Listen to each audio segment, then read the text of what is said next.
تو یہ naan intrinsic value کے ساتھ ایکسٹرنسک ویلیو کے ساتھ جو کرنسی کریٹ کی گئی، اور اس کے بعد اس کو پہلے تو کہا گیا کہ وہ بیکڈ بائی گولڈ ہوگی، جو کہ امریکہ نے ایک پورا سلسلہ شروع کیا کہ ڈالر بیکڈ بائی گولڈ ہوگا، بٹ الٹیمیٹلی وہ بیکڈ بائی گولڈ بھی نہیں رہا۔ پھر اس کے نتیجے میں انہیں پیٹرو ڈالر کریٹ کرنا پڑا۔ یہ میں آپ کو صرف چھوٹے چھوٹے حوالے دے رہا ہوں، اس پہ بڑی لمبی تفصیلی بحث کبھی کس ٹائم کر لیں گے کہ یہ کیسے ہوا۔ لیکن الٹیمیٹلی ایک نظام معیشت قائم ہوا ہے جو کہ انٹرسٹ بیسڈ ہے، جو کہ فیٹ کرنسی بیسڈ ہے، اور جس کے اندر آپ کا پیسہ آپ کے پاس موجود ہوتے ہوتے راتوں رات آپ کے سیف میں موجود ہوتے ہوتے لٹ جاتا ہے۔ رات کو 100 روپے کا کچھ آ رہا ہوتا ہے کہ صبح وہ چیز 105 روپے کی ہو جاتی ہے، تو وہ 100 روپے میں سے 5 روپے ضائع ہو جاتے ہیں، وہ ساری ویلیو اس کے اندر سے چلی جاتی ہے۔ تو کس طریقے سے یہ ایک اکنامک سسٹم بنایا گیا ہے، اور یہ کس طریقے سے کھوٹے سکے اپنی فیک کرنسی کو، فیٹ کرنسی کو، ڈیجیٹل کرنسی کو کس طریقے سے یہ نظام چلا رہا ہے، اور کس طریقے سے انسانوں کو آزادی کا ایک تاثر دیتے ہوئے غلام بنایا گیا ہے، کہ اس کی بات ہو رہی ہے کہ معاشیاتی نظام حاضر کے کھوٹے سکے چلا رہا تھا۔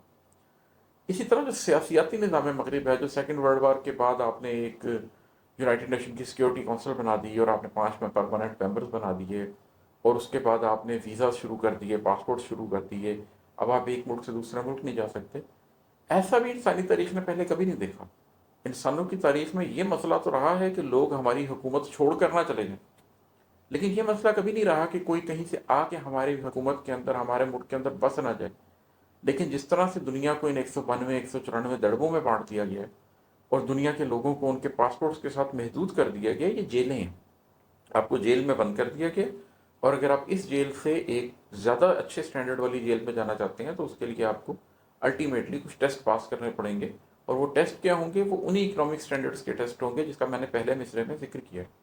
تو ایک اکنامک اور ایک پولیٹیکل سسٹم ایسا کریٹ کر دیا گیا نظام دجل کا، جس کے اندر یہ 8 ارب لوگ آزادی کا ایک تاثر تو رکھتے ہیں،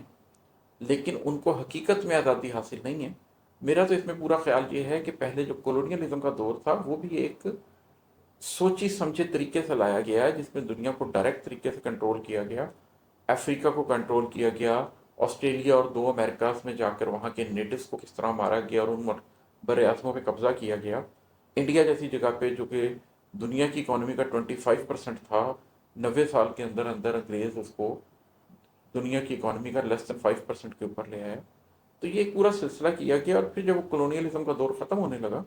تو ڈائریکٹ کی بجائے انڈائریکٹ کنٹرول میسز کو کیسے کیا جا سکتا ہے، اس کے اوپر ایک پورا سسٹم لایا گیا، اور اس سسٹم کے تحت یہ کیا گیا۔ ابھی میں اس سے زیادہ اس کی ڈیٹیل میں نہیں جا رہا کیونکہ یہ صرف ایک شعر ہے، لیکن ان شاء اللہ تعالیٰ ماڈرن